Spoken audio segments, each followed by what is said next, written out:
Welcome back.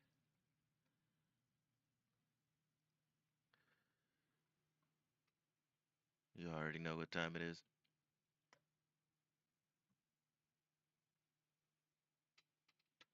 Probably gonna do just a couple matches of this, depending on, depending on some external factors.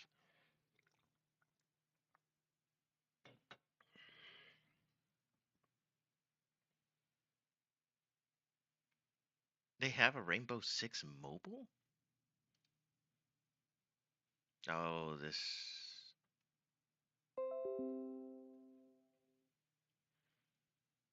It sure is an update.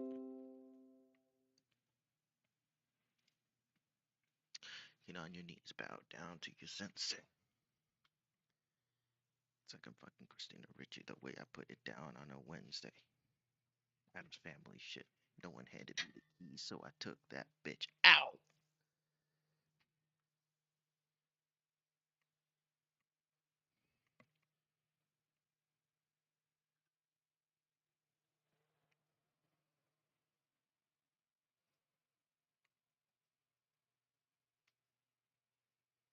Terry and Milton doing some hood rat shit.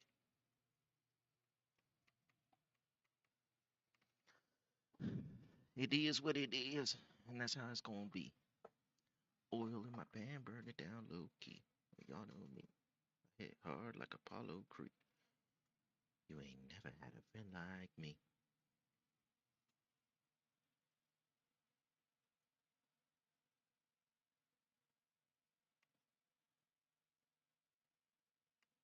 Oh, it's gonna have to like relaunch, isn't it?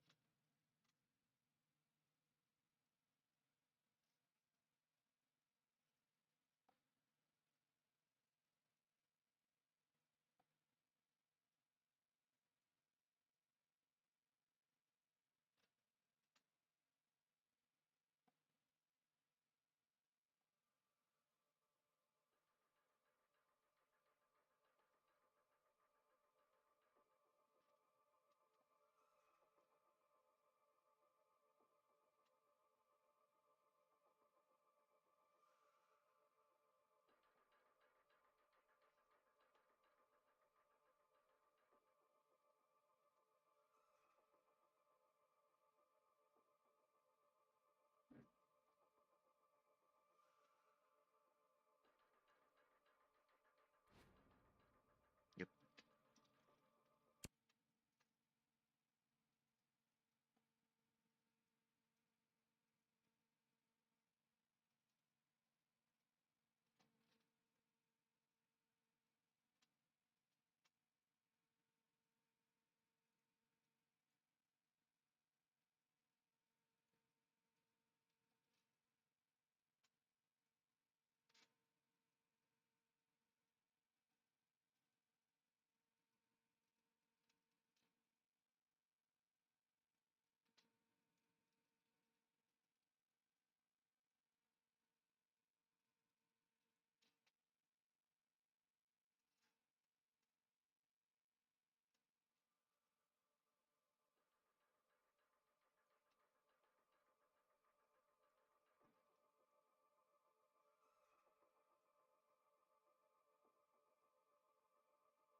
Mm-mm.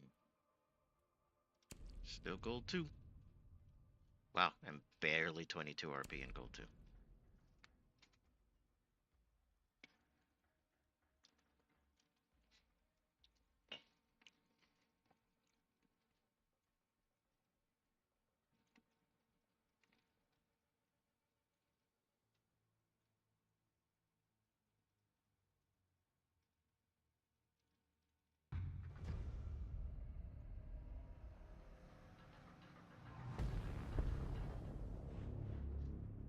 Alright, so we are attacking, and I want to ban.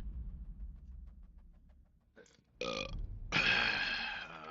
shit.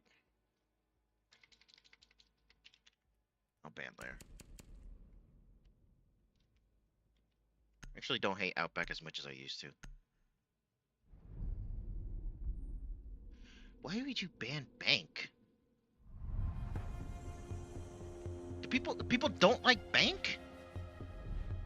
I feel like Bank is top 5 maps for me.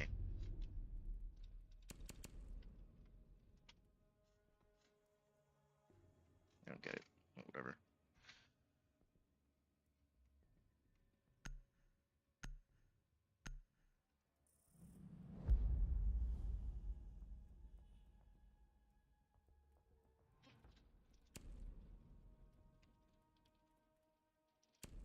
Adam's family shit. Had the key, so I took that bitch.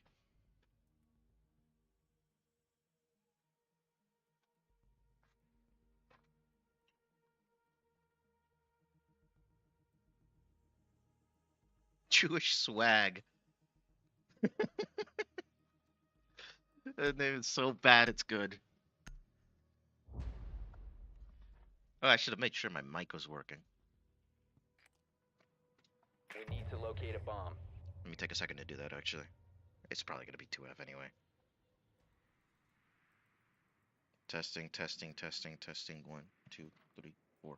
Testing, testing, testing, testing. 1, 2, Be advised your drone has 3, located 4. a bomb. Testing, testing, testing. Oh my god, why does this fucking shit do this? Testing, testing, testing. Testing, testing. That is working. Okay, good. 10 seconds to insertion. I'm gonna just bring my drone back. 5 seconds. You found a bomb. Make your way to its location and defuse it. Watch spawn peaks. Watch spawn peaks.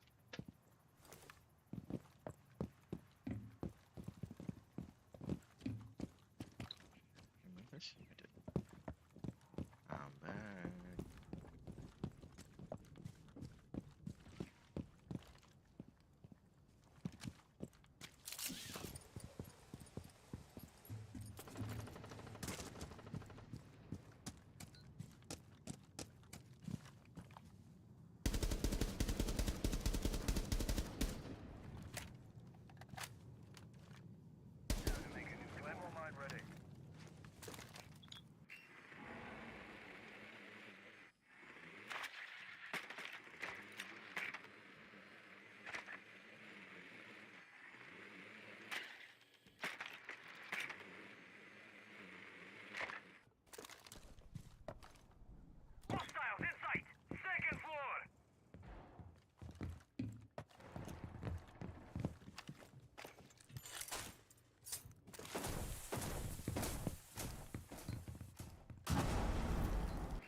Oh! Cover the diffuser.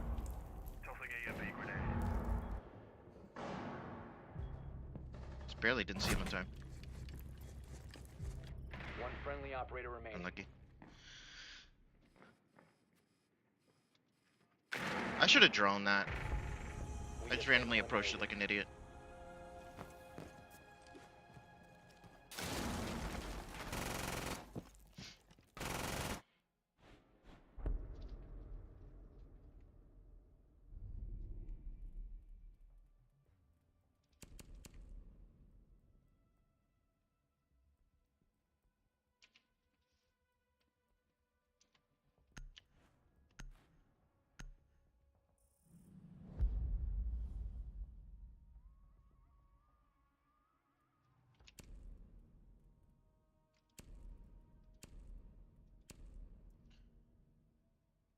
Warm up games, warm up games.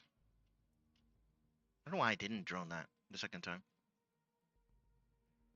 I would have easily gotten the kill. That's okay.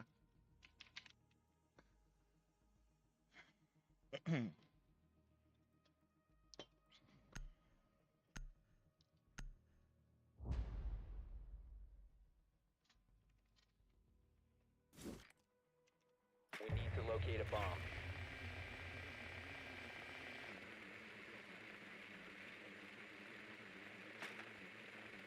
Right, the stupid play, I'm not gonna lie. Drone has located a bomb.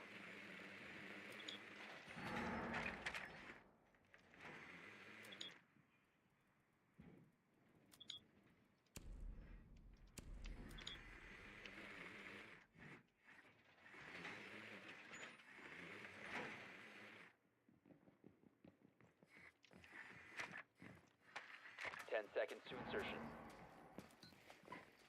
Damn it. 5 seconds before insertion. You've located a bomb. Make your way to its location and defuse it.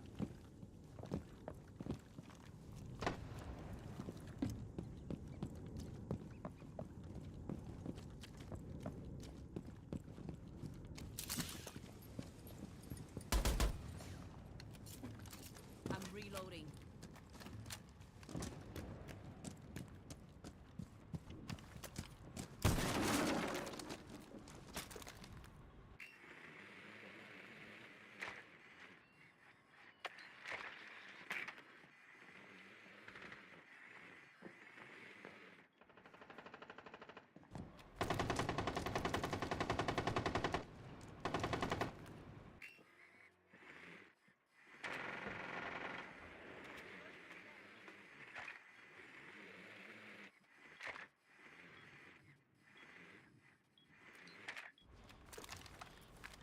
There's the boy.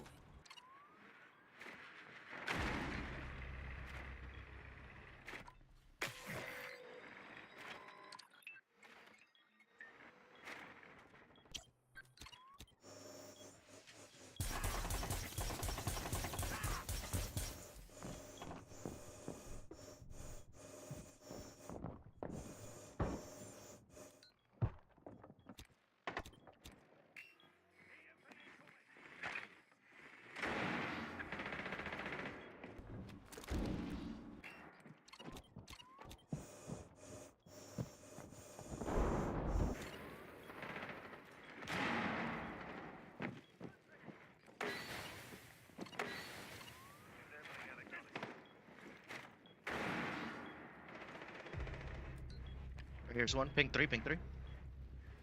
Ping 3. He's just chilling here.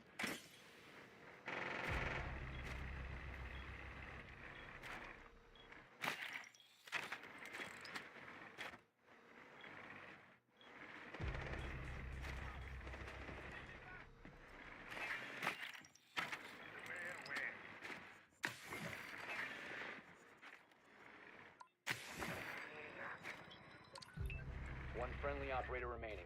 Resource acquired.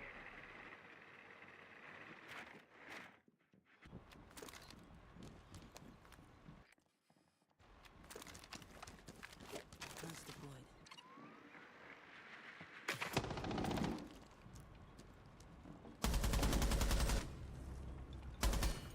Seconds remaining. 10 seconds remaining. I had to. You've been eliminated. I had to try. Ah.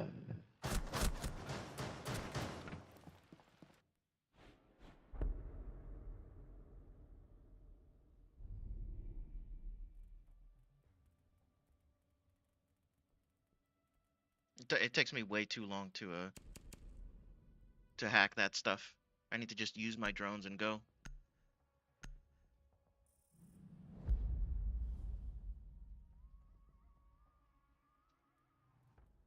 Let one of them take it.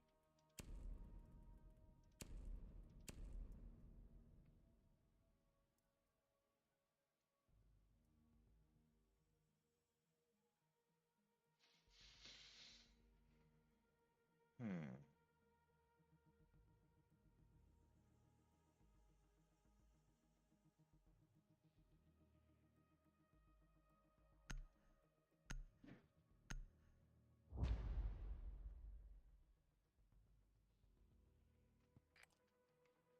We need to locate a bomb. You do get 2 drones as Bravo. When they're not paying attention like that, I should have just gone for it. Be advised advised, your drone has located a bomb.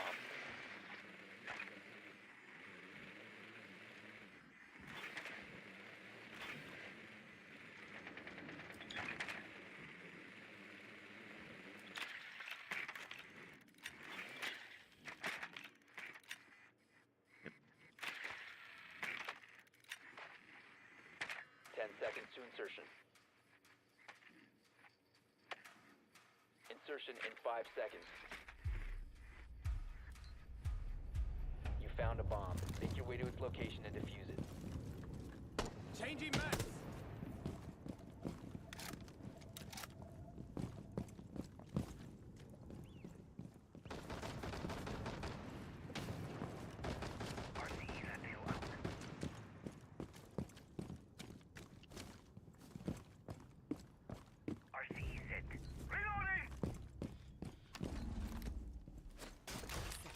All operator, go!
He is pretty safely plantable.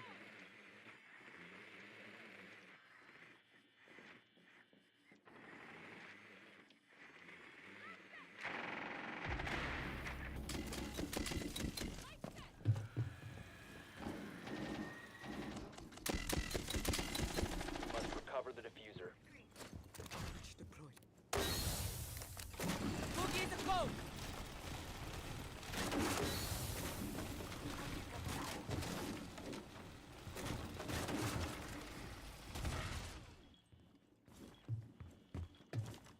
The diffuser is now secured. The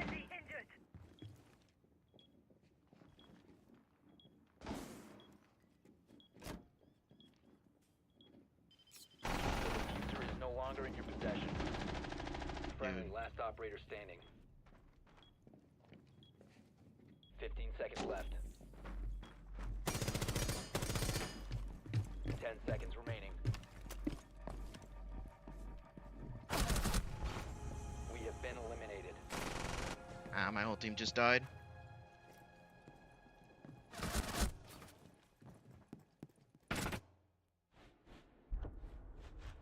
I mean, I haven't really done anything, though. Pressure from above, bro. Like, what more can I do?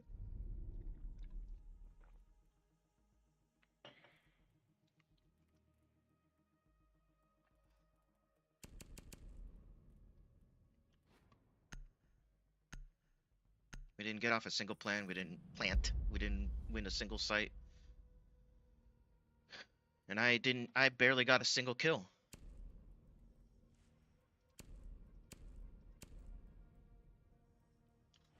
Not a good start.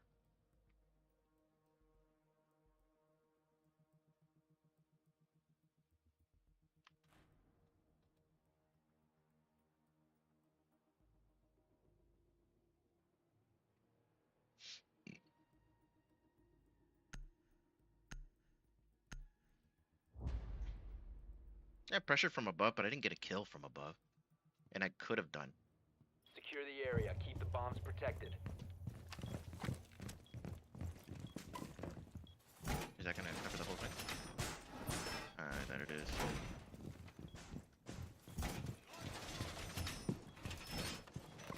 About this.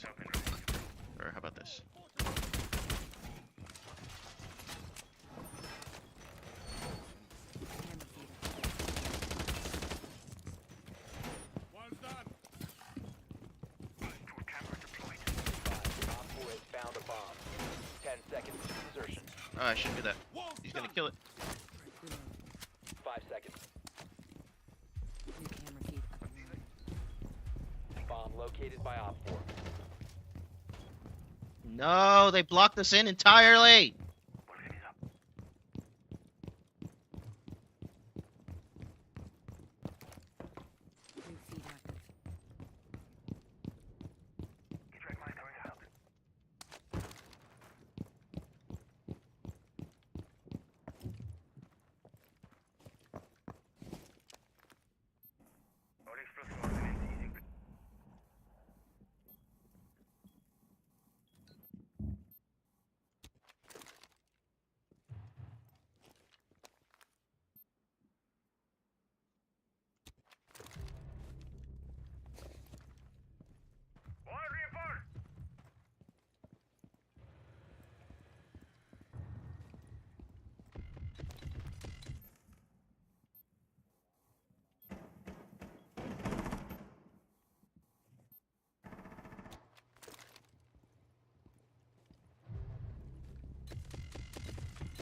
One Op 4 remaining. Good things.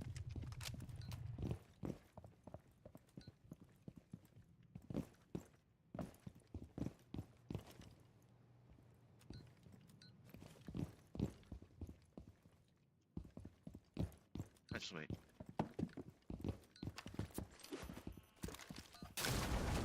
Op 4 eliminated. Mission successful.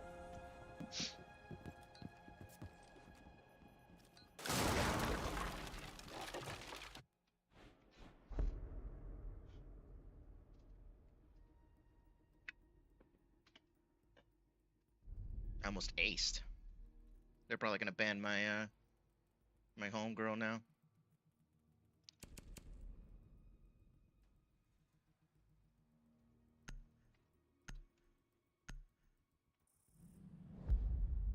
Yeah, that looks about right. Let's see what my team wants to do. I still have an answer for that.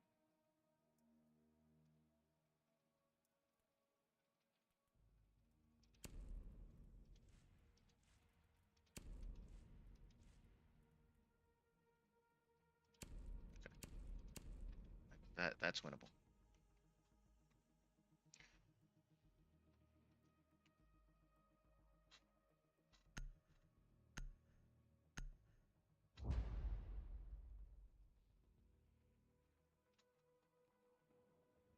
Secure the area. Keep the bombs protected.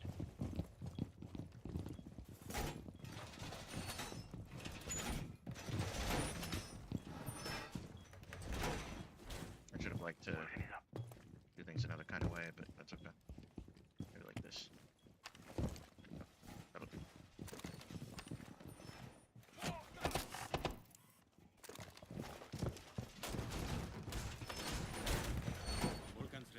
Trying to get upstairs, huh? 10 seconds remaining. 5 seconds to insertion.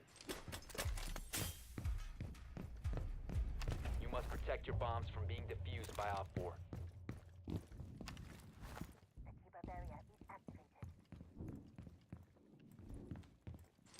Op 4 has located a bomb. You know what to do.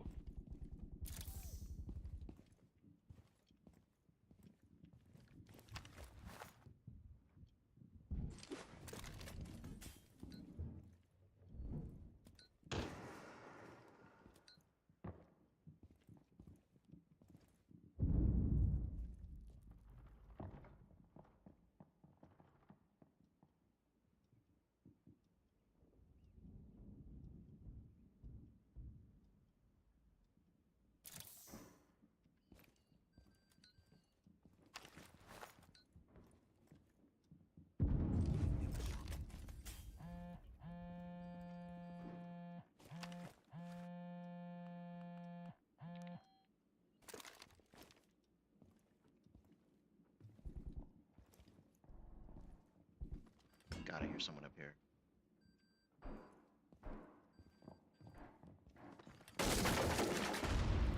Oh, okay, I know where they're at.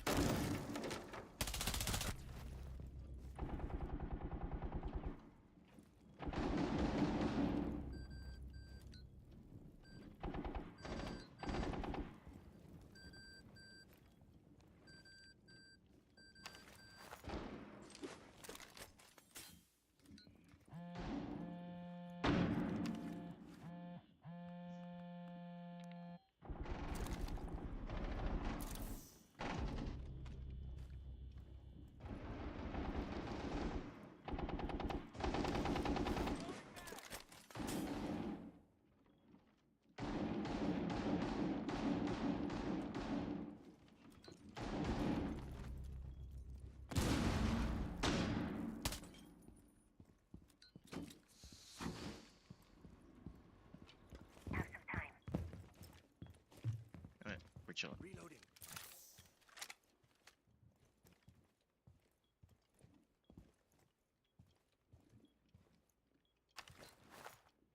All set for checking the meridian.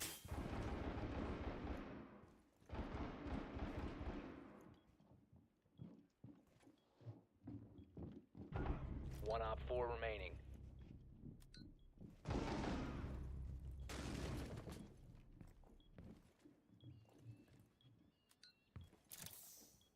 Seconds left.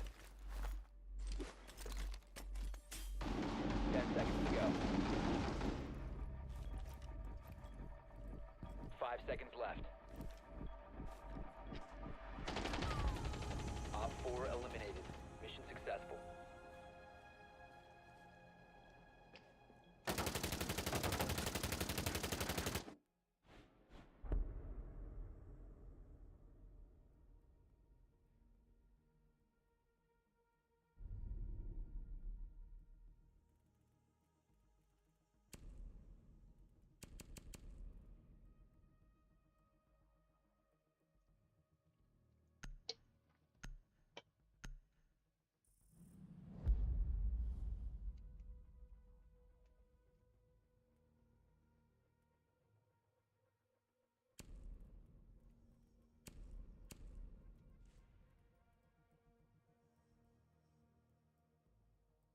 I don't really want to do that.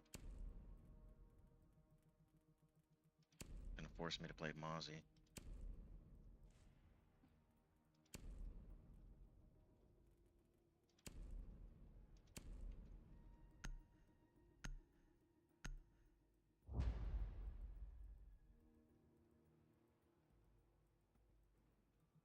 Secure the bombs.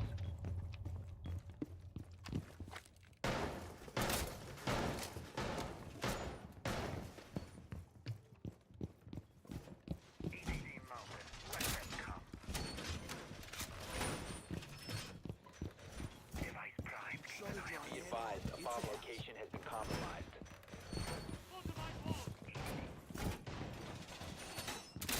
Bullseye, got us good.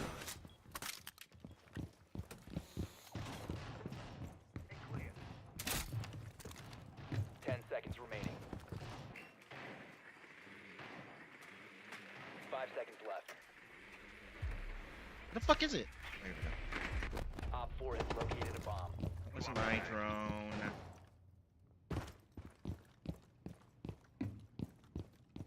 I don't like Mozzie. My drone, it's my drone. Don't kill my drone, please. Device activated.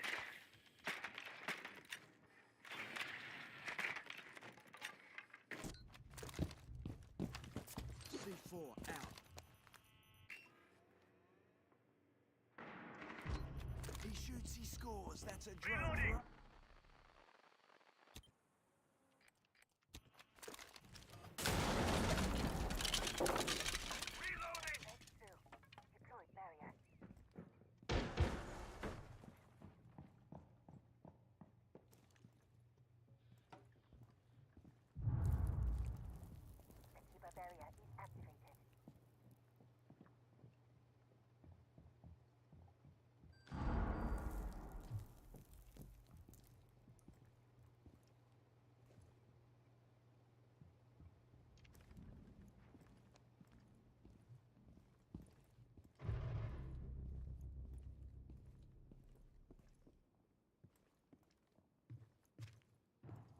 Gas grabs us at drone direct.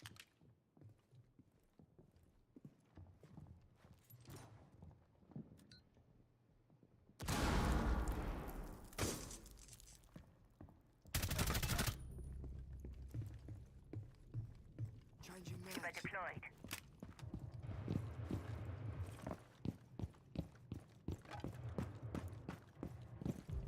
Op 4, last operator standing. Friendly's victorious. Hostiles eliminated. So winnable.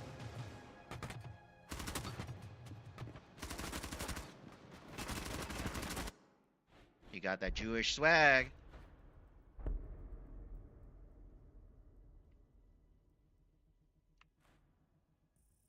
Please let us win this, dude. I love when they talk shit. Oh no. Are they all leaving? Oh, it's just one who left. I love when they talk shit and then they get hit. You know what I'm talking about? Please. Oh, it'll be so good.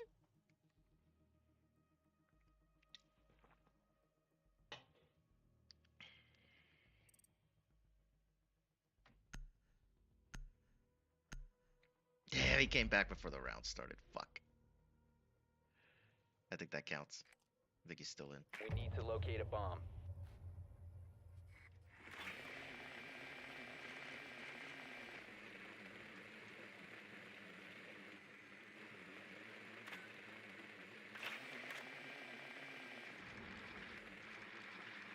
If he's still Maestro, I gotta go, right? Be advised your drone has located a bomb. Like, okay.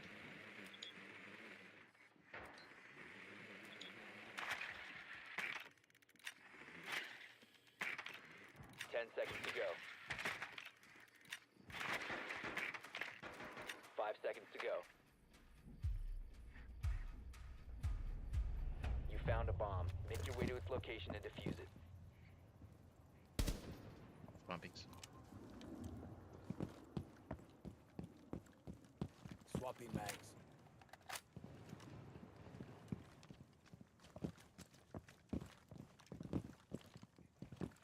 Yeah, I don't think I want to go that way either. I'm coming. I'm breaching for it.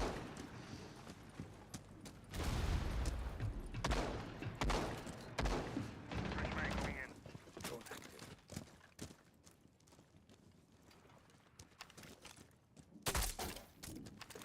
Kawanda.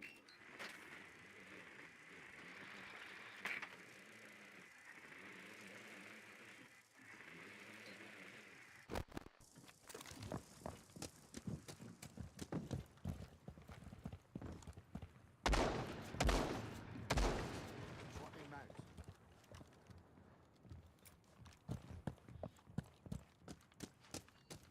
I don't really want to enter this.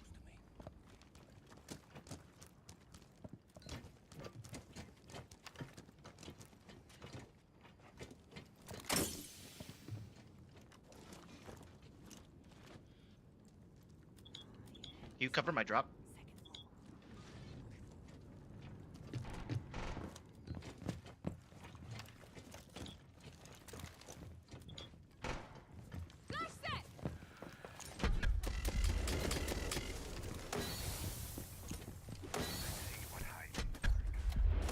Venting?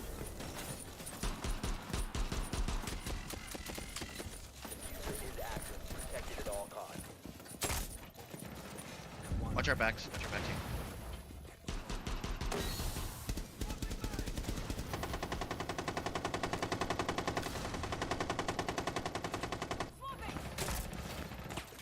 Kawan deployed.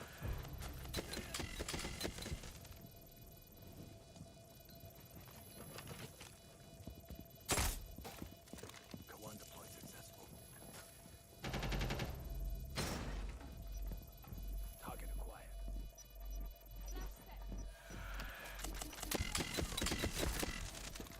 High detective.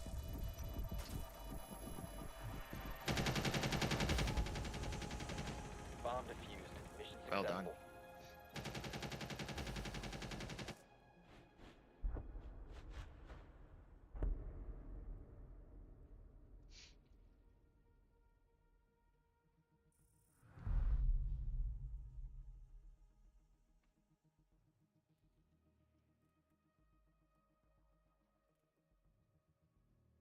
go on it?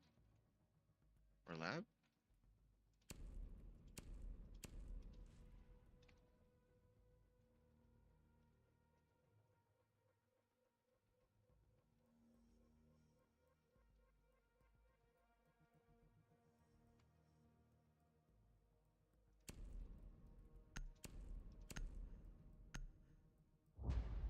I think I do. Now I'm starting to think my problem is that I never play with my team. Secure the Ever. bombs.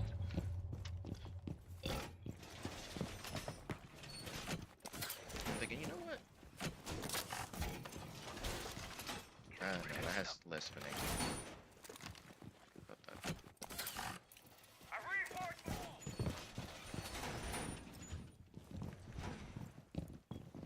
My bad, got it.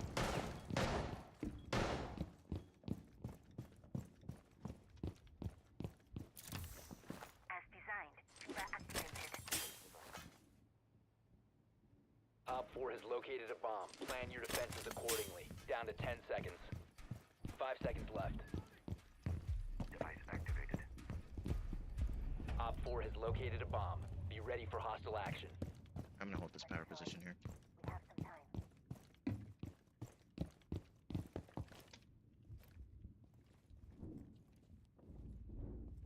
Working it up.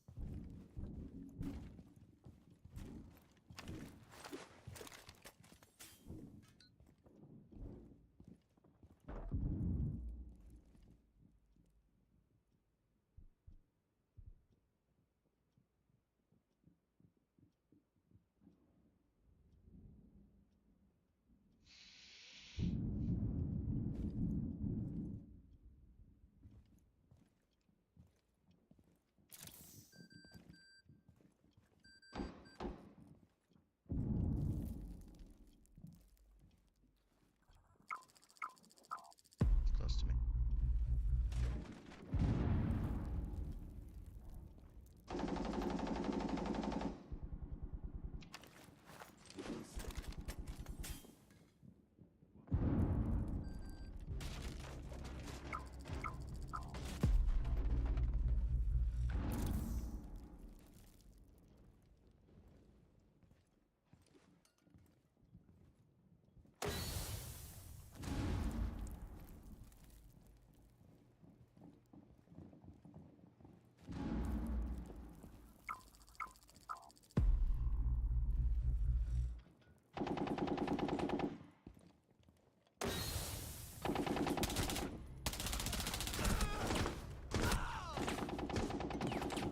That's two.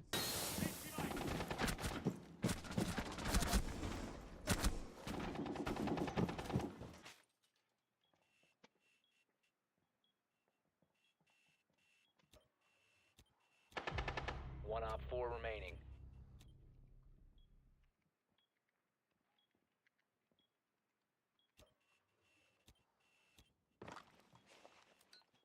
Oh, ignore ping, ignore ping. Kiva successfully deployed. Try to get through that. The Kiva I think he's barrier coming is through active. around ping 3. Or he's coming around the other side.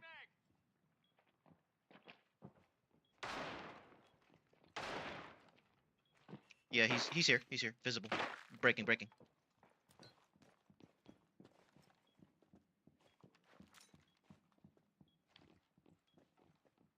15 seconds. Fires in 10 seconds. Op 4 eliminated. Mission successful.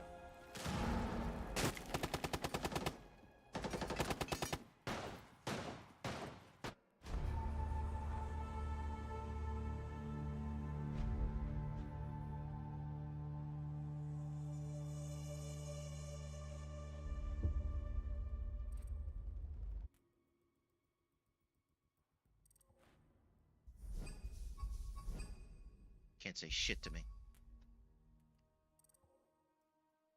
They can't say shit, dude. They gotta be quiet. They gotta respect. Shut the fuck up. Too easy, not fun. You fucking idiot.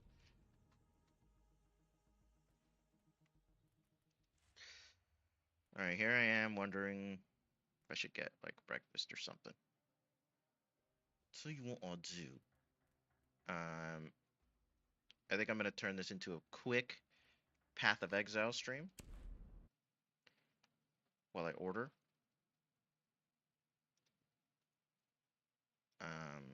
And then we'll be back. Then I'll go have lunch, and then I'll be back.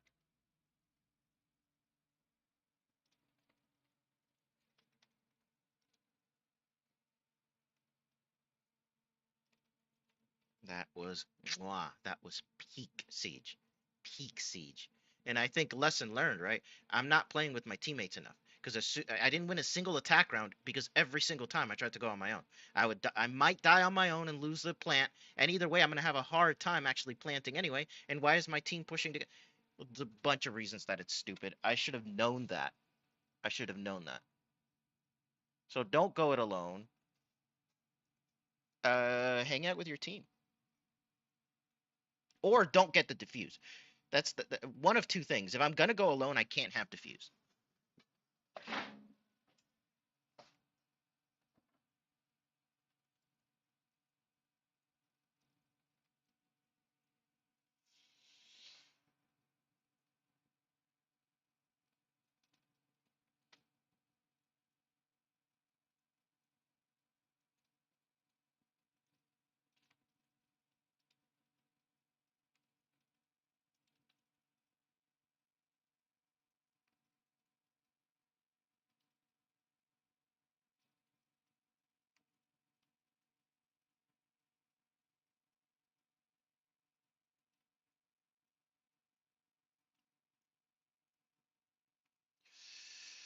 Nah.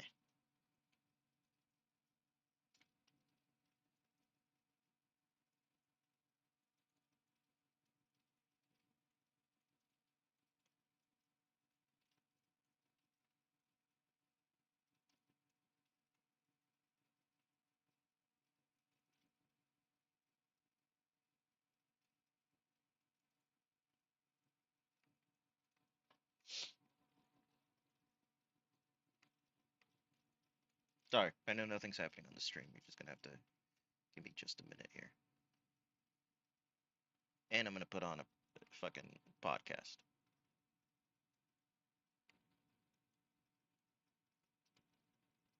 You already know what time it is.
It's because these sucked, man. I didn't like these.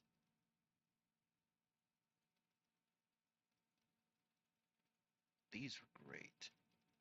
Nobody knows what I'm talking about. Oh well.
Some old horror shit for now.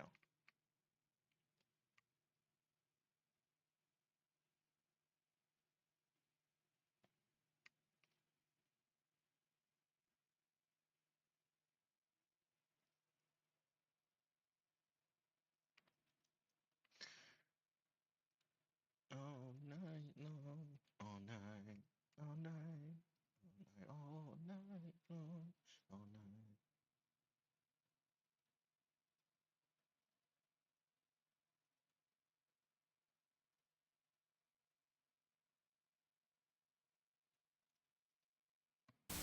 Ladies and gentlemen, this is a warning. Thank you. Bind, torture, kill. Last night we hit the airwaves asking you to help America's heartland. What you know about playing Path of Exile while listening to a true crime podcast? Or this is actually a documentary. Serial killer re-emerges. But I use He's it as a already podcast. claimed the lives of 8 people, and now he has resurfaced. BTK This is claims to have ultimate chill. strangled a total of 7 women. BTK, a name synonymous with evil in Wichita and across the world. One man's reign of terror spanning over 3 decades, stalking his victims, torturing them, and then taunting police. But in the end, he was undone by his own vanity and stupidity. BTK was a man of 2 sides. He was a hard worker, a loving family man, and a church president. But on the other side, he was a serial killer, reveling in sadistic fantasies made reality by the media attention it brought him. This is the story of Dennis Rader, the BTK killer. I am BTK. I'm the guy they're after, 100%. Goes on in San Francisco for the man known as the Zodiac Killer. There could be a serial killer in Chicago. The Oakland County child killer, Phantom Killer. Frankfurt slasher. 4 children have now been murdered. Has killed 5 and says he's going to kill again. 15 brutally murdered young women. The pattern is the same. One by one. The Cavern of Anger. A man in a mask robbed, Travel through tied, the forest. and stabbed. Strangers This is where I want to go, stuffed right? in burlap bags. It Is is it not? highly unlikely that these women were murdered by separate men. Where will the killer strike next? Police can't answer. The time has almost come. Then hope will be... I will be gone. Please, take the black flag. It once fluttered from the mast of the Black Crest, Whalem Roth's ship. Throw it into the flames of the beacon. It's your only chance of reaching me, of turning this tide. The king can't keep secrets like this from me any longer. It's just the way of things. Find me, please, before...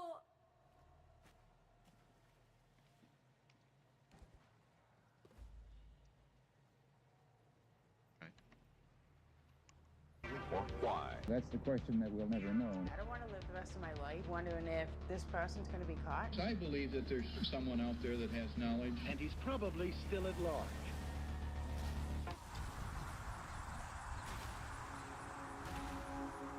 This is 4815 North Seneca in the northern part of Wichita, Kansas. It is where the Rader family moved in the early 1950s from Pittsburgh, Kansas, a small city south of Wichita. Dennis was the oldest of 4 sons to William and Dorothy Rader. His parents often worked long hours, leaving the boys on their own, which is where Dennis started to develop disturbing behavior. His mother once got her finger stuck in a couch spring. The image of a woman trapped and pleading for help burned into his adolescent mind.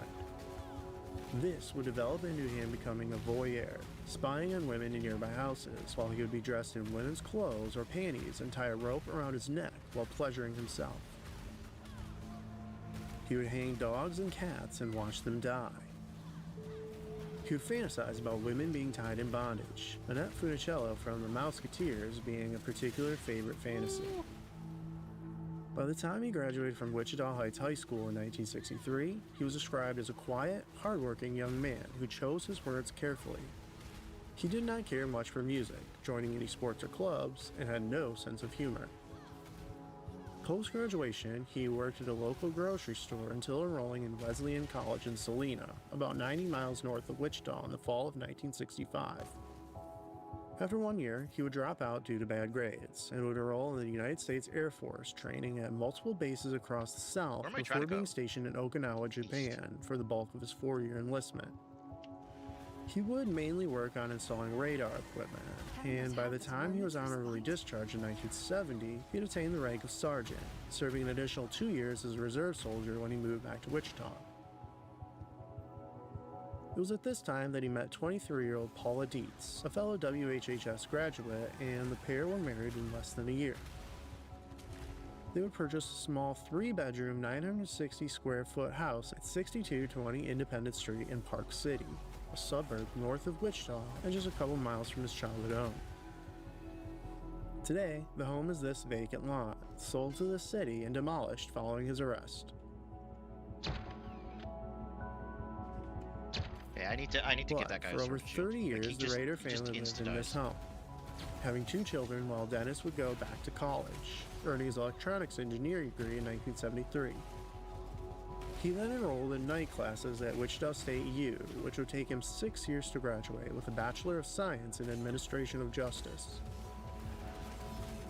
During this time, he worked a variety of jobs, including Coleman Company, before settling at ADT Security in November 1974, becoming a home security installer.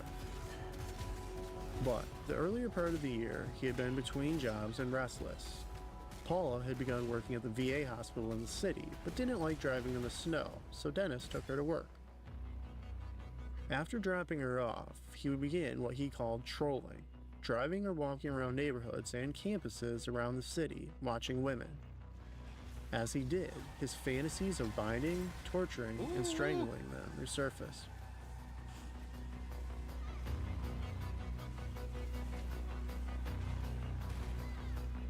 Damn, what hurt me that bad? I did a shit ton of damage.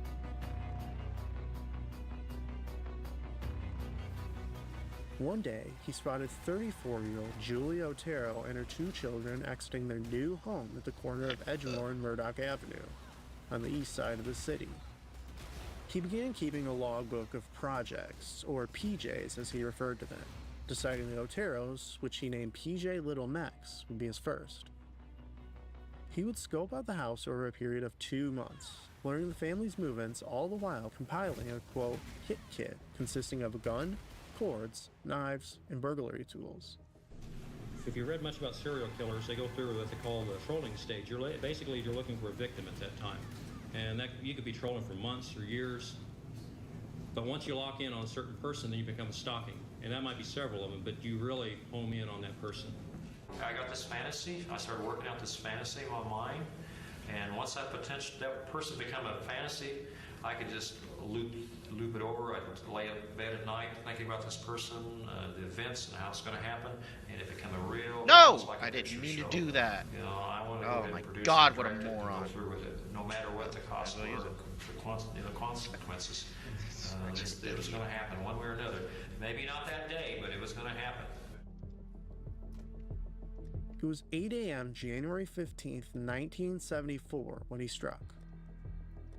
First cutting the phone lines, he went to the back of the house and waited until 9-year-old Joey Otero opened the door to let their dog out, at which point he rushed inside. And that is when his carefully constructed plan fell apart. Expecting just Julie and her 2 youngest of 5 children to be home, he found her husband Joseph home as well. At gunpoint, he told them he was a wanted man and planned to just steal their car.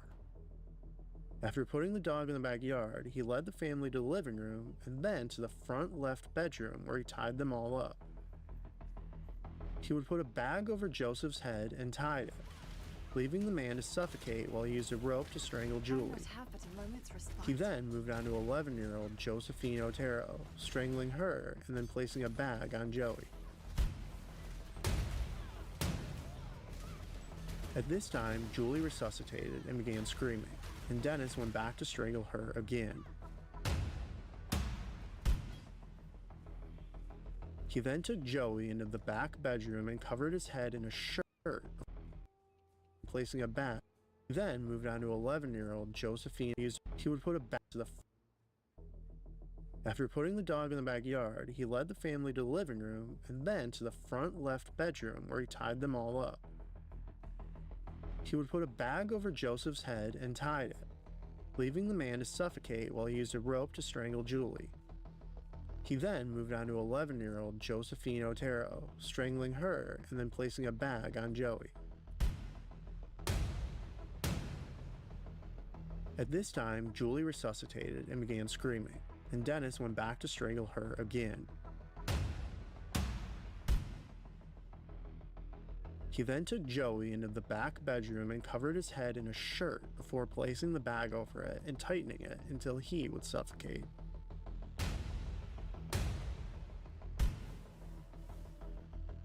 At this point, Josephine had regained consciousness, and he took her into the basement where he hung her from a pipe, orgasming as he watched the young child die.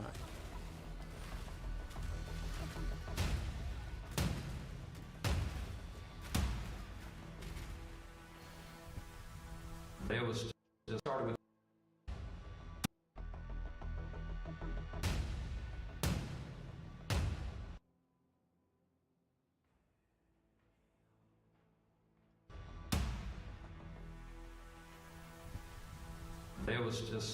something that I had to do. Once I started with Mr. Otero, I knew I had to do all 4 of them. It's like an execution. Once you started, if there was witnesses, you had to do it all the way around. With the Oteros dead, Rader went about cleaning up after himself, in the process taking Joseph's watch and radio with him as he exited the front door, got in their car, and drove it less than a mile down the road to what was then Dillon's supermarket, parking the car exactly here and walking back to his own. On the way, he realized he was missing his knife and had to drive back to the Otero home and retrieve it. But through all his watching, Rader was not even aware the Oteros had 3 other children who were all at school already. According to various reports, either all of them or just 15-year-old Charlie Otero would arrive home to find the bodies. Discovering the home phone didn't work, he ran 2 houses down to where Del Johnson was shoveling his driveway, asking him to call police.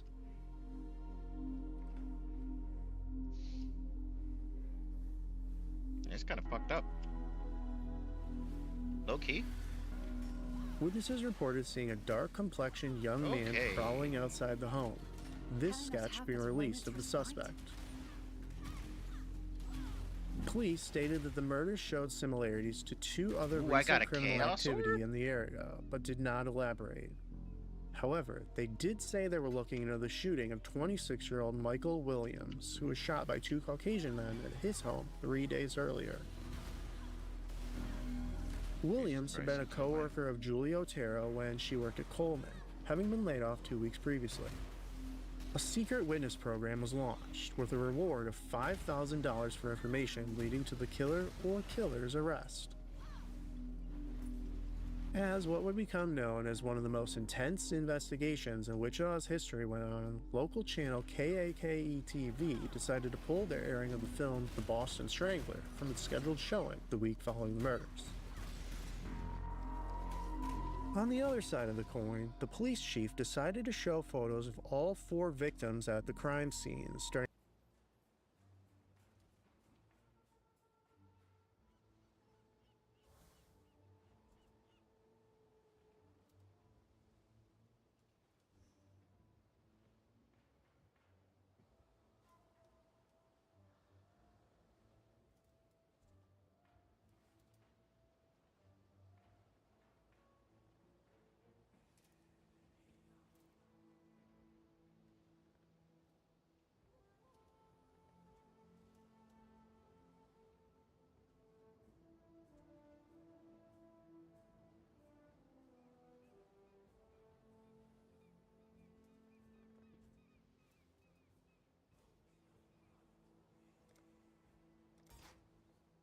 a news conference stating it was the only way to quash rumors that the bodies had been mutilated.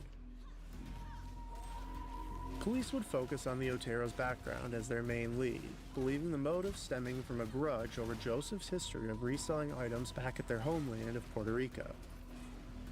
Then, on March 25th that year, another family massacre happened in Portland, Oregon. A woman was approaching the home of Howard and Arlene Weeks when she noticed Arlene on the floor in the living room. She'd been bound and gagged. The Weeks family would watch her 2 young boys while she worked. Police would discover all 4 inside, tied up, and then killed with a hammer. Investigators collaborated between the 2 states, but 9 days later, Colin Hawkins would be arrested for the Portland murders and cleared in the Otero ones. The investigation would continue on in the crimes, but newspapers moved on. So too had Dennis. In April, he had selected Project Lights Out, a 21-year-old college student named Catherine Bright. Can I not have but a moment's respite? On April 4th, 1974, he entered the house she was renting, formerly located here at 3217 East 13th Street, just 1.5 miles northwest of the Otero home. When Catherine returned home, Dennis was surprised she was with her 19-year-old brother, Kevin. He managed to subdue the pair with the same ruse he told the Oteros, assuring them he had only wanted to take their car and money. He would tie up the pair in different bedrooms, and then began to strangle Kevin. During this, Kevin managed to break free of his ropes, and the pair struggled before Dennis shot him. He then went and strangled Catherine, but before he could kill her, he heard Kevin moving and went back to finish him off.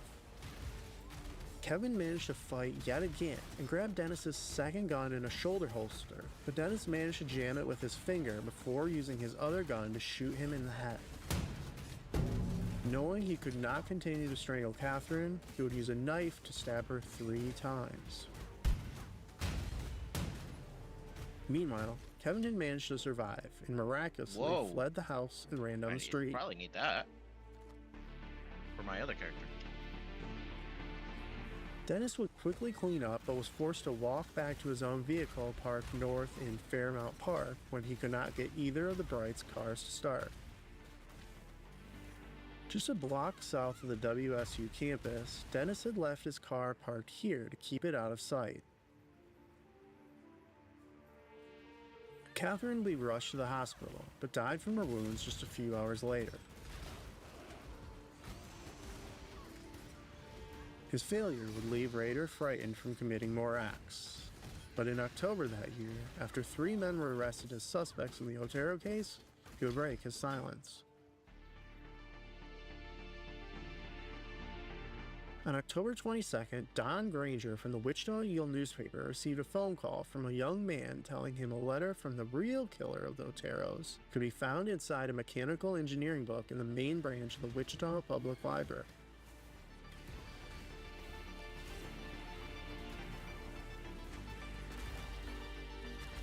Granger would alert police, who managed to find the letter tucked away exactly where it was said. 1 month later, Dennis would be hired at ADT Security. Though he would continue to drive around, it would not be until March 17, 1977 that he felt the urge to attack again. He would park in this lot in the Linwood neighborhood, at which time was a Dillon's supermarket, and watch a home across the street, waiting for Project Green, a woman named Cheryl that he had met at a bar. After learning she wasn't home, he began to walk south on Hydraulic Street when he spotted 5-year-old Steve Relford walking home after purchasing some soup for his mother who was sick.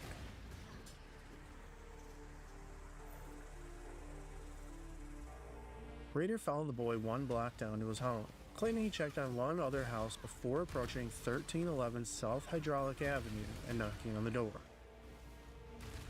Steve and his 2 siblings answered that door, and Dennis pretended to be a private detective, showing a photo of his own family before bursting in and pulling out his gun.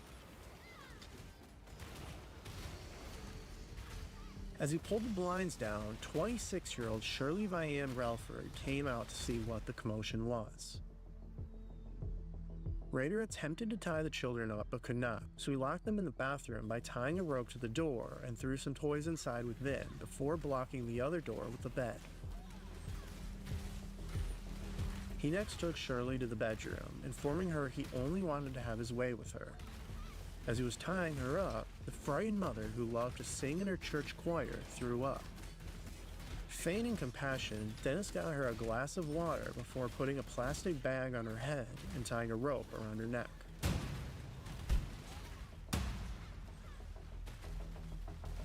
He intended to murder the children as well, but they were screaming so loudly that he was frightened, packing his hit kit back up and returning to his vehicle, leaving semen on a pair of panties beside the body.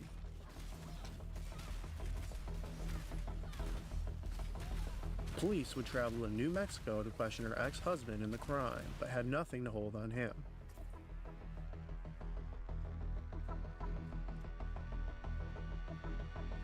Just to basically go out into the water, huh? It was not long before he found his next project. 25-year-old Nancy Fox walking into her home at 843 South Pershing Street in the Hilltop neighborhood, just across the highway from Linwood. After spending several weeks stalking her, he struck on the night of December 8, 1977. Nancy lived alone in this duplex, working 2 jobs as secretary for a law firm and jewelry store, and was not home when he knocked on the door. So Rader went around back, broke a window, and waited in the kitchen. When she arrived home, he confronted her, saying the same thing he had told to Shirley, that he had a sexual problem and would let her live afterwards. Though she would accost him, she complied with his demands, smoking a cigarette and then going to the bathroom and disrobing, allowing Dennis to handcuff her on the bed before stating, "All right, let's get this over with so I can call the police."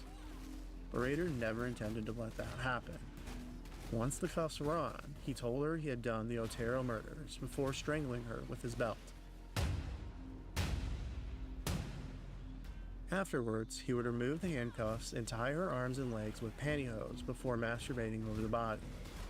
This murder so excited him, he couldn't wait for the body to be found.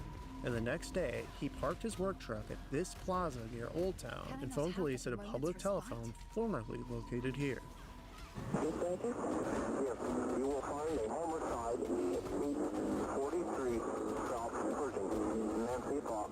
I'm sorry, sir, I can't understand you. What is your address? 43 South Pershing. That's correct. We received a call just shortly after 8, about 8:20, from an individual that said there's a homicide at 843 South Pershing, and hung up the phone. And officers came out, and we have checked, and we do have a young lady that is a victim of a homicide. Was she shot or stabbed? No, she appears to have been strangled this time. That was kind of an impulse, and really a really stupid thing to do, because left my voice pattern and my voice on there. A witness would report seeing a work vehicle and a middle-aged white male on the phone booth at the time. But police were spread so thin it was 3 days before they could interview her, and she could not remember the simple letters on the vehicle. A composite sketch of that man was believed to be the same as a man who kidnapped a woman on January 1st the next year. She managed to escape from that man after he claimed he'd killed both Nancy Fox and 21-year-old Denise Rathbun on November 26th the previous year. We'll return to Denise later in the episode, as there are a number of other similar unsolved murders that may be linked. Shortly after the composite came out, a poem titled Shirley Locks arrived to the local newspaper, but would be ignored. A few weeks later, he would then send a letter to KAK-TV claiming responsibility for all 7 murders. Upset that his earlier moniker hadn't caught on, nor had the killings been linked, he yet again suggested his name as BTK, and included another very poorly written poem.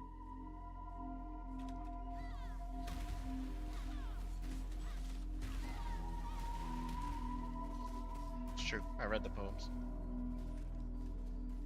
Finally, he got the attention he craved. Wichita PD had decided to announce a serial killer was hunting in the city. Horrible grammar. I wonder if that was on purpose. And now, TV 10 News with Jack Hicks. Good afternoon. This morning, Cake TV was contacted by the person who police say they believe murdered 4 members of the Joseph Otero family in January of 1974. The communication came in the form of a 2-page typewritten letter addressed to KAKE Channel 10. It was signed with the initials BTK. But with us right now is Chief of Police Richard Lemunion. I have a couple of questions, Chief. How can you be sure that the BTK letter is authentic? Well, Ron, after reviewing the contents of the letter, there's absolutely no question that the only person who would have the type of information that was included in the letter would have to be the killer himself. Do you know what the initials BTK stand for? Yes, it's our feeling that the initials that were placed there stand for bind, torture, and kill. Do you see any pattern to BTK's conduct? We have an individual who apparently has the uncontrollable desire to kill at times. BTK has killed 7 people, Chief.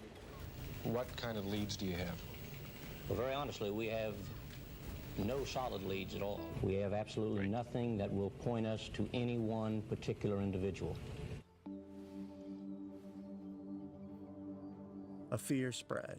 Upon arriving home, women would check to make sure their phones hadn't been cut. Home security system purchases skyrocketed. It was April 28th, 1979, when BTK decided to strike again.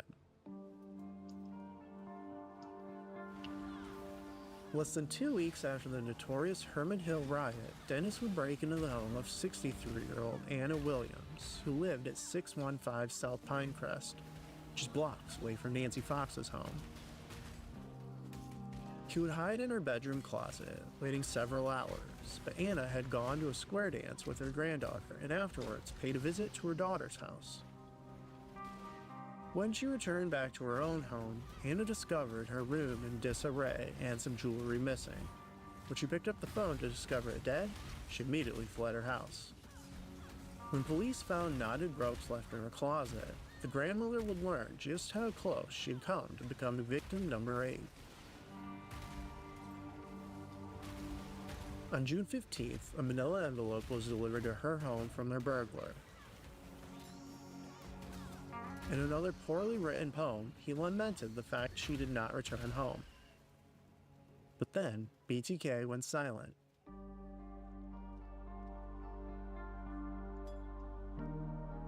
Is it safe to say that there are at least a few lucky people out there? There's a lot of lucky people out there. Who you didn't kill, that you would Didn't either make it in the house, they come home, or for some reason I didn't go. There's a lot of lucky people out there, yes.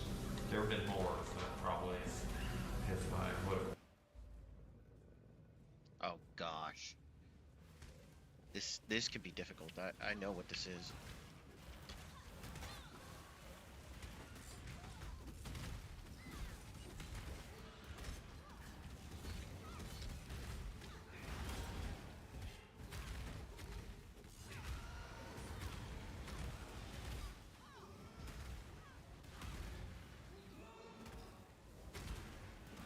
Can I not have but a moment's respite?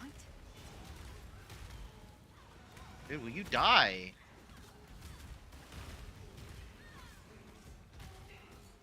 We're succeeded, yeah. You're almost guaranteed it. It just won't die. Oh, it's another one. The 1978 murder of Marion O'Leary was eventually decided not to be related to BTK, and was eventually linked to Harold Kidd, who would sexually assault 6 other women who were all bound and gagged, who lived. The task force would disband. Wichita would see riots against police racism in 1980, while the downtown area underwent a revitalization.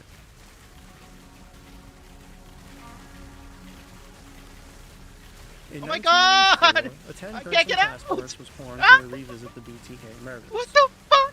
Using computers to choose probable suspects, who were then tested against the blood and sperm from the crime scenes. Oh my God!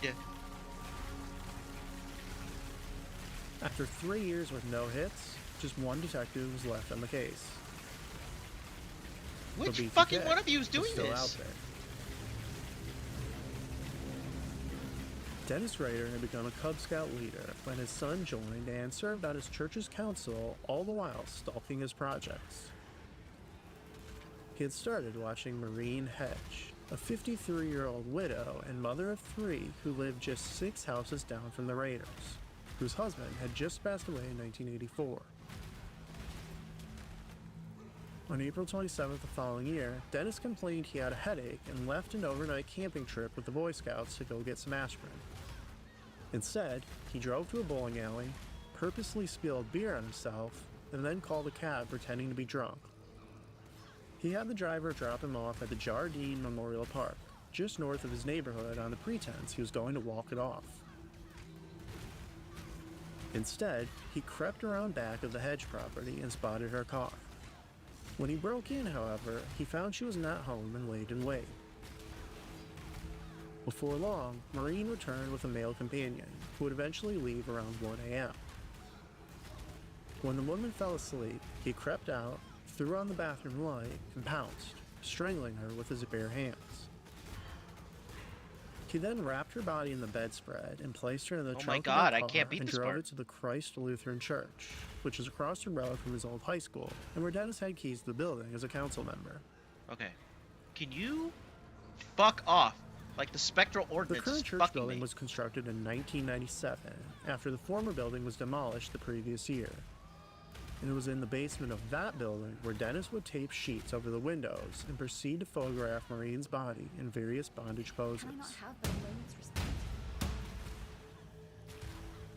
Losing track of time in his fantasy, Rader was scared when he noticed it was almost daylight, so he quickly cleaned up and put Maureen back in her car and drove east on 53rd for about 4 miles before arriving around here, placing the body in the northern ditch and covering it with some brush. In the years since, this road has greatly changed, as warehouses have spread to the area, but back then it was unpaved, had trees on both sides, and was a known spot to dump bodies. He would then drive the vehicle back to the Brittany Center Plaza, where the bowling alley was located, and swapped cars after dropping her purse about 4 more miles southeast of the body. Dude, I can't be this smart. When she was not heard from and didn't show up to work, relatives would find Maureen's front door left open.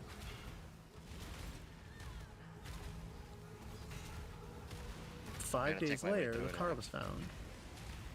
And 1 day after that, her purse was discovered, and an air search was planned. 2 days after that, police would spot a foot sticking out from the brush and find a decomposing body they would eventually confirm to be Maureen Hedge.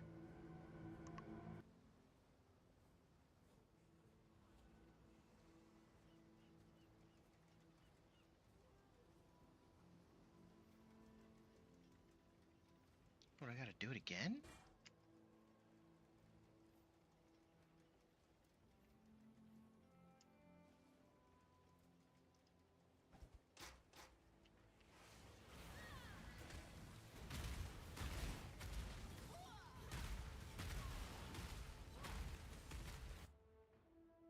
Okay, I'm gonna have to...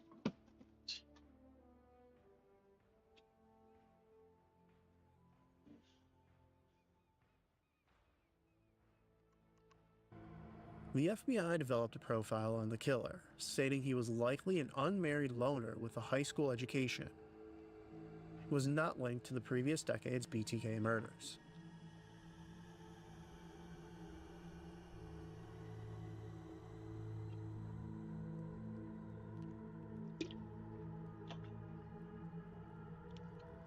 It was August the following year when he chose 28-year-old Vicki Wegerly as another project. For weeks, he would walk past her home at 2404 West 13th Street North in the Indian Hills section of western Wichita and listen as the married mother of 2 would play the piano. September 16, 1986, Dennis Rader knocked on the front door wearing a telephone repairman outfit and convinced the woman to allow him in to check her line while her 2-year-old son was in the living room. Once inside, he forced her to the bedroom and tried to subdue her, but Vicki would fight back until he eventually managed to tie her up and then strangle her to death with a pair of pantyhose on the bedroom floor.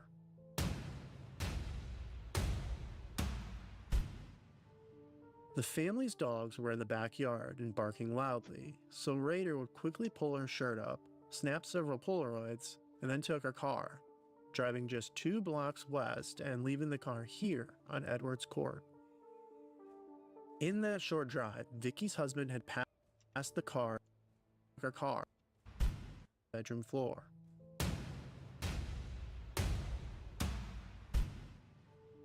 The family's dogs were in the backyard and barking loudly, so Rader would quickly pull her shirt up,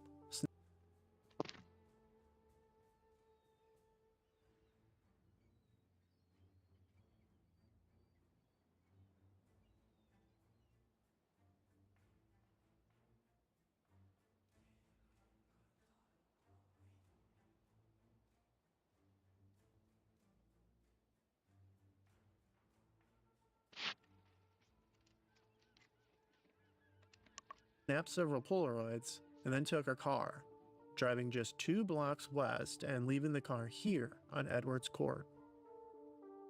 In that short drive, Vicky's husband had passed the car as he was coming home for lunch. He couldn't make out who was behind the wheel, but knew it wasn't Vicky. When he returned home, he saw their son unharmed in the living room and then found his wife. She was rushed to the hospital, but would never recover. By the time police got to Vicky Wegerle's house on West 13th, her heart had already stopped beating. She died within 15 minutes at Riverside Hospital. Her husband, Bill, supposedly found Vicky with a noose around her neck.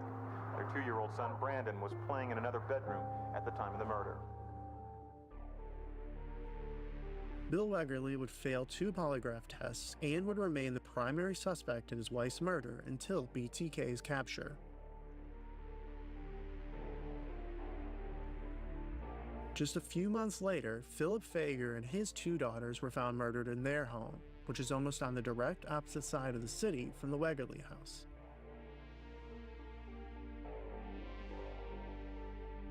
Someone had shot Philip twice in the back as he entered the house, and then taken his 9 and 16-year-old daughters into the basement, wrapped electrical tape around one or both of their throats, and then dumped them in the hot tub. Semen was found floating in the water. A contractor who worked for the family, Bill Butterworth, would be arrested when he was seen driving their car and using their credit card, but eventually acquitted.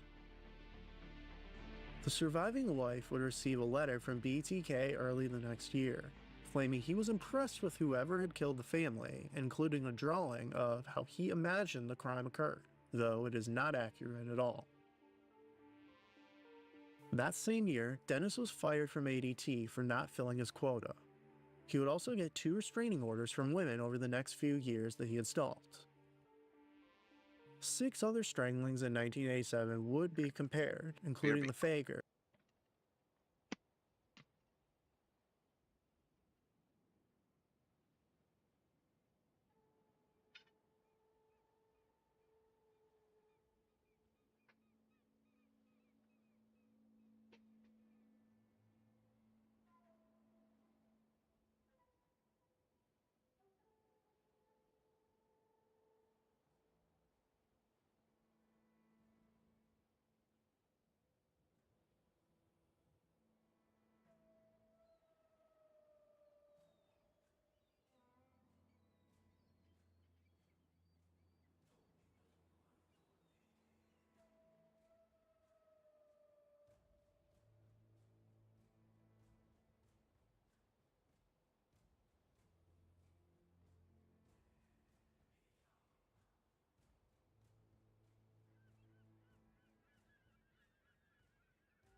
All right.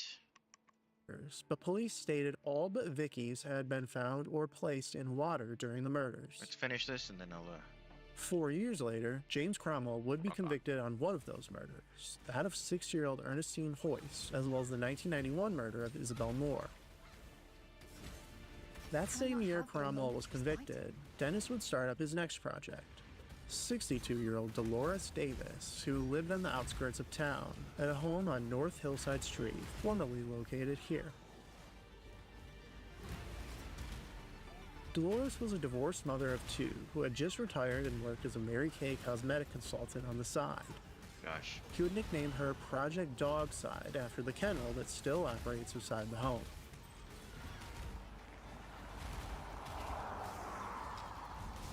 On January 19th that year, under the guise of going on a Boy Scout trip, Dennis would park at his church and walk 2 miles to the home. Jesus fucking Christ. Having cased it several times, he could find no way of getting in unnoticed, so he threw a cinder block through the glass patio door and came inside. Why is it not moving? He used the lie that he was only a robber to get her to calm down and let him tie her up, before strangling her with a pair of pantyhose. He would then drive her body in her car to this small wooded area 1 mile directly south of his church and dump her there before returning to the home and leaving the car. At this point, he realized he had dropped one of his guns, where he smashed the window, and had to look for it before hiking back to his own car.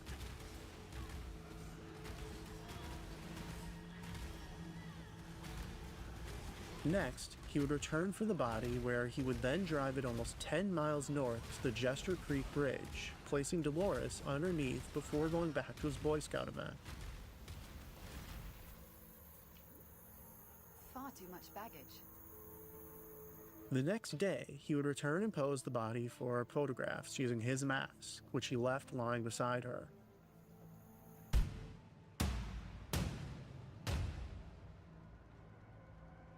The current bridge was one of multiple in the era rebuilt later that year, but underneath there's still wooden pillars of the original bridge, which Dolores laid next to. 1 week after the murder, the bloody bed sheets were found at the first dump site location, but would not be until February 1st when a boy chasing after his dog would discover the bloated, decomposing body underneath the bridge.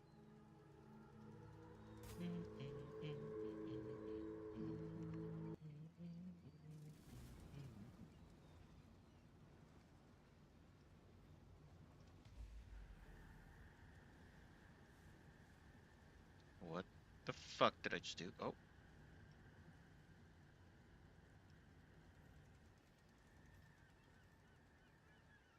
Hello?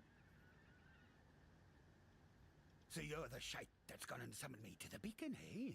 Damn it all. Rules is rules, and now I'm bound to you. The legendary Whalem Roth, captain of the Black Crest, cursed to be the undead slave of some lowly outcast by the looks of it.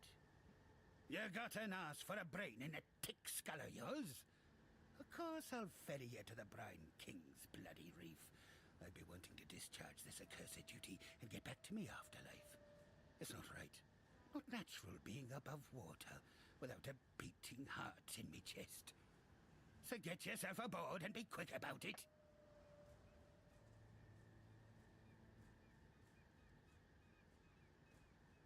Don't think I'm going to be bawling and chaining after your sorry ass once our journey to the reef is done.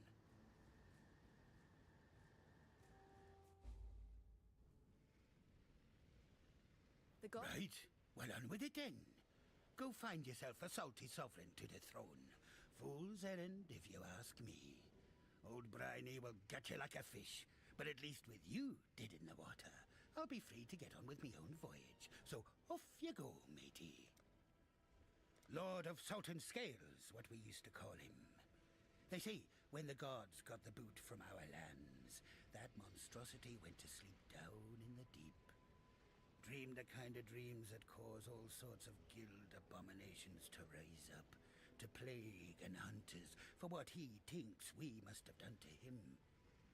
Was a time We got ordered to hunt them things near extinction. Free the trade routes from old Briney's tyranny. Even so, not a sailor worth his salt who won't sacrifice a lousy deckhand or two by light of the full moon just to keep that overgrown crab slumbering in the Oriathan Trench. If he's risen again, you bet your bloody ass we'll bug it.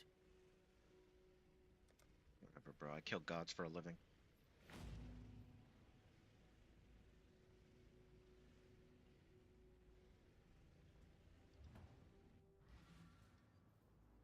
That... okay. Portal's still there.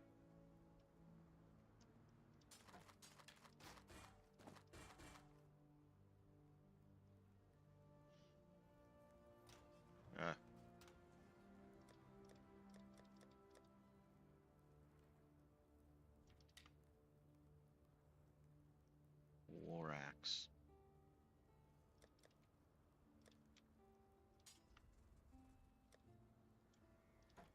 And I have so many bows for this character that I never play.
Good tidings to you.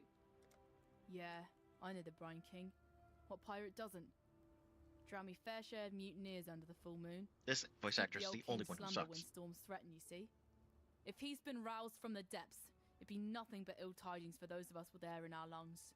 He'll be getting back to raping and eating us ocean-going folks soon enough, stealing wombs in which to spawn his slithering offspring. Aye, that blasphemy is out there somewhere right now, I'd wager. And to think there'd still be folks needing transport from Oriath. More commissions to be had. But a lecherous sea god, now, that complicates things.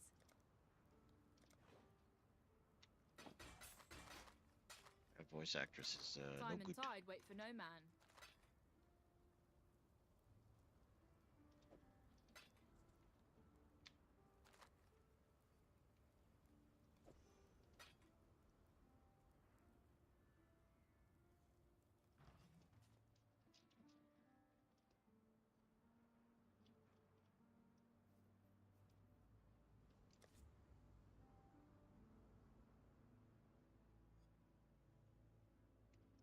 Alright. Cut the stream off there, and we'll be back.